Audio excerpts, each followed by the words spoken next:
live coverage of Expo North as it happens. This is Expo North Live. Next up with me is a writer and director from Ireland who created short films such as the animated Dick Terrapin and also worked with children's television as an editor on Nadia, Olivia the Pig and Octonauts. He's currently working for Brown Bag Film Studios in Dublin. Please welcome Damien O'Connor. Hello. Damien, I mean, it seems an obvious question to ask at a place like Expo North Live, where emerging talent is uppermost. How did you get your start in animation? I went quite an unusual route, to be honest. I left college. Well, let's go back a little bit. I actually left school very young with no qualifications. So I managed to blag my way into college, and then I basically got rumbled after about a few months. They realised this. So they spent a good few years actually trying to kick me out. So by the time I graduated with Dash as my final mark, which obviously didn't, open too many doors in the industry. So I was very lucky because around the same time, the Irish Film Board started up the Frameworks Grant, which is where they fund 5 or 6 animated films a year. So I wrote a script, submitted it, and was lucky enough to actually get awarded the grant. So I made my first short film. This would have been way back in '96. I made my first short film back then. Figured maybe this will now get me in the industry. Now the film was well received and I liked it, but it didn't actually get me a job in animation. So I ended up fixing mobile phones and I put in for a second Frameworks grant and I got that, so I was very lucky. Made that film and then repeated it again, made a third one for the Irish Film Board, all the time trying to get a foot in the industry.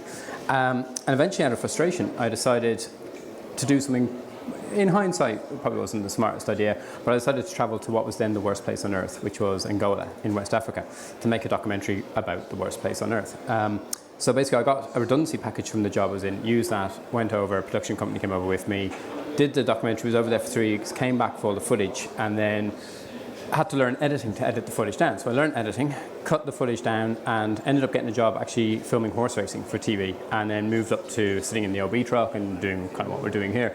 So I was doing that for a while, and at this stage I'd learned 2D animation as my college course, and it had all become computer-generated animation. So I was completely out of the loop, and I thought, well, that's kind of that, whatever. And I was very lucky. Brown Bag then rang up, and they said they'd heard I was a trained 2D animator who was also an editor.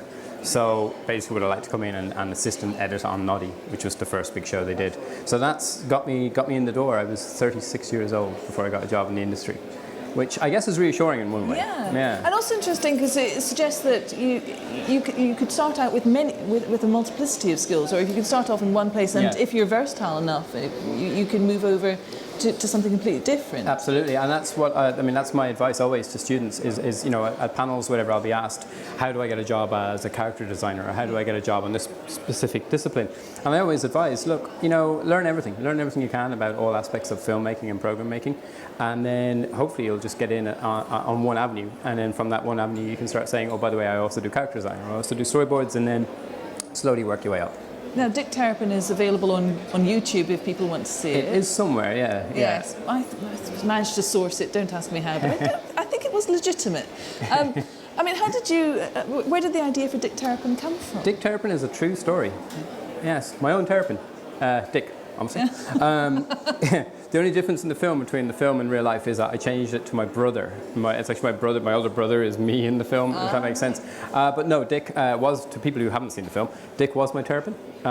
Dick did escape from his Terrapin bowl, and he was gone for easily over a year.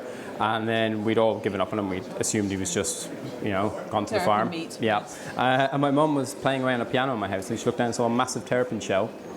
And we put him in warm water, and he came out. He was been hibernating at the piano, and our playing had woken him up.